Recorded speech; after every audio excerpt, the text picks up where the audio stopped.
தமிழ்நாடு வரலாற்றில் முதன்முறையாக பொருளாதார ஆய்வறிக்கை வெளியிடப்பட்டுள்ளது.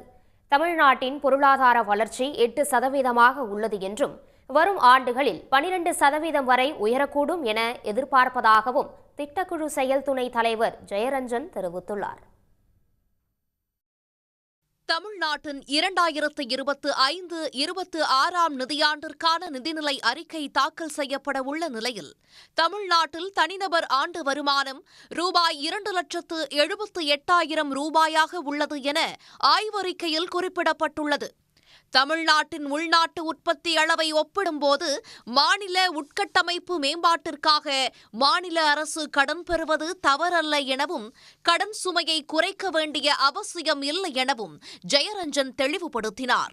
மாநிலத்தினுடைய உற்பத்தி மதிப்பு இவ்வளவு இருந்தால் அந்த மதிப்பில் இவ்வளவு வரைக்கும் நீங்கள் கடன் வாங்கிக் கொள்ளலாம் அப்படின்ட்டு அந்த 15th ஃபினான்ஸ் கமிஷன் என்ன சொல்லியிருக்காங்க அப்படின்னா, ஒவ்வொரு ஆண்டுலேயும் தமிழ்நாடு எவ்வளோ கடன் வாங்கலாம் ஜிஎஸ்டிக்குள்ளன்னு சொல்லியிருக்கோம். அதற்கு கீழே தான் வாங்கிட்டு இருக்கோம். இப்பொழுது எதுக்கு எலிஜிபிள் அப்படின்னு கேட்டிங்கன்னா, நம்மளுடைய ஜிஎஸ்டிக்குள்ளே 28 விழுக்காடு வரைக்கும் நம்ம கடன் வச்சுக்கலாம். இப்போ வைத்திருக்கக்கூடிய கடன் அளவு 26 விழுக்காடு. அதனால் கடன் ஏறுது அப்படின்னா, ஜிஎஸ்டிபி ஏறுதுன்னா கடன் ஏறும். நாட்டிலேயே வர்த்தக கடன் வழங்குவதில் தமிழ்நாடு முன்னிலையில் உள்ளதாகவும், பெண் தொழில் முனைவோர் அதிகமாக உள்ள மாநிலமும் தமிழ்நாடுதான் எனவும் அவர் தெரிவித்தார். மேலும் பொது விநியோக திட்டத்தை அனைவருக்குமான திட்டமாக செயல்படுத்தும் மாநிலமும் தமிழ்நாடுதான் எனவும் புள்ளி விவரங்களுடன் ஜெயரஞ்சன் விளக்கினார். வர்த்தக கடன் தமிழ்நாட்டில் இந்தியாவிலேயே முன்னணி மாநிலங்களாக இருக்குது. மிகப்பெரிய அளவில் வர்த்தக கடன் கிடைத்திருக்கக்கூடிய ஒரு மாநிலமாக இருக்குது. அதுவும் குறிப்பாக பெண் தொழில் முனைவர்கள் இருக்காங்கல்ல, அவர்கள் இந்தியாவிலே அதிகமான பெண் தொழில் முனைவர்களுக்கு கிடைத்திருக்கக்கூடிய தமிழ்நாட்டில் தான் இருக்குது. அது ரெண்டு தான் முக்கியமான புள்ளிகள்.